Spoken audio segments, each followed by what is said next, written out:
السلام عليكم، ازيكم يا حبايبي؟ عاملين ايه؟ قبل اي حاجه صلوا بينا على النبي واذكروا الله. وتعالى اوريكم انا ازاي عملت القرص الجميله دي. طبعا النهارده كنت عند اختي وقلنا كده ايه، طقت في دماغنا كده نقوم نعجن شويه قرص حلوين زي اللي انتوا شايفينهم دول. قمنا كده سيحنا كيلو من الزبده، وجبنا كده حوالي كيلو ونص من اللبن، حطينا عليه 3 معالق خل، علشان طبعا انا كنت عايزه الدقيق بتاعي يعمل زي الجبن، اللبن بتاعي يعمل زي الجبنه كده، فحطيت عليه 3 معالق خل. جبت طبق كده حطيت فيه شويه ميه، ونزلت طبعا بحوالي 6 معالق من السكر.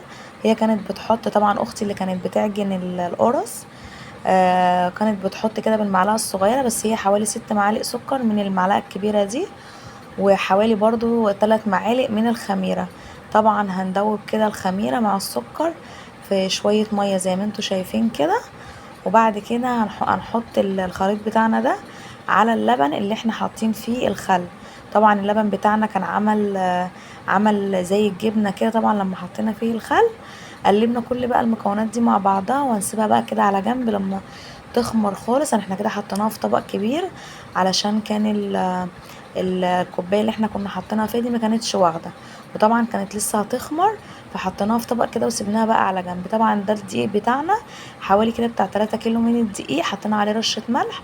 وطبعا ده اللبن بتاعنا بعد ما خمر خالص اللي كان عليه الخميره والخل والسكر، حطيناه كده على الدقيق، وهنفضل بقى نعجن فيه. انا عايزه العجينه بتاعتك دي تلم خالص كده من الطبق، ما يكونش فيه اي دقيق خالص في الطبق. هنلم كده بقى كل العجينه بتاعتنا ونعجن كويس جدا لغايه اما العجينه بتاعتنا تبقى متماسكه كده خالص.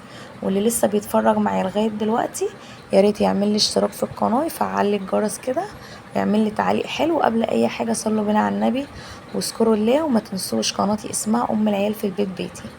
طبعا كده بعد ما عجنا العجينه حطينا بقى كده الزبده بتاعتنا، طبعا كنا مسيحينها وسيبناها بردت شويه، وحطيناها بقى كده. نلم بقى العجينه بتاعتنا طبعا بالزبده. طبعا القرص بتاعتنا دي تحفه كده جميله جدا، يعني جربيها. بس اهم حاجه علشان تديكي بقى الطعم القرص البلدي والفلاحي دي، اعجنيها بزبده بلدي. ما تحطيش يعني زيت او الزبده اللي هي الصفرة دي، لا اعجنيها بزبده بلدي، هتديكي طعم كويس جدا. طبعا لمينا العجينه كده زي ما انتوا شايفين، ما شاء الله، يعني ما كانش في اي حاجه في الطبق ولا دقيقه ولا اي حاجه. لميتها كده وكانت طريه كده زي ما انتوا شايفينها. هنحطها بقى كده في الطبق بعد ما نعجنها كويس جدا، وهنسيبها بقى تخمر خالص. طبعا هتغطيها بحاجه عشان تخمر معاكي بسرعه، ما تاخرش في الخمران يعني. كده طبعا العجينه بتاعتي بعد ما خمرت كده ما شاء الله في الطبق وملت الطبق كده زي ما انتوا شايفين، هنمسكها بقى كده هنكورها كور صغننه كده على حسب بقى ما تحبي انتي عايزه القرصه بتاعتك قد ايه.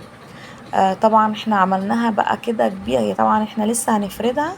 احنا هنقطعها كده حتت صغننه، كور صغننه كده زي ما انتوا شايفين، وهنسيبها كده في الطبق ترتاح معانا شويه برضو تخمر تاني. وبعد كده هوريكم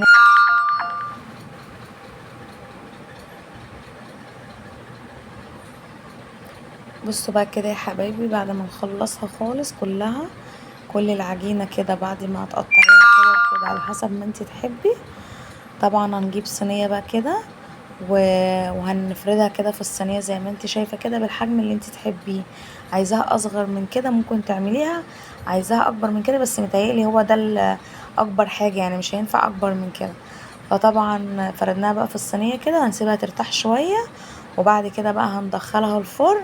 هنسويها بقى في الفرن، تكوني مشغله الفرن من تحت ومن فوق من الجناب زي ما انتوا شايفه كده.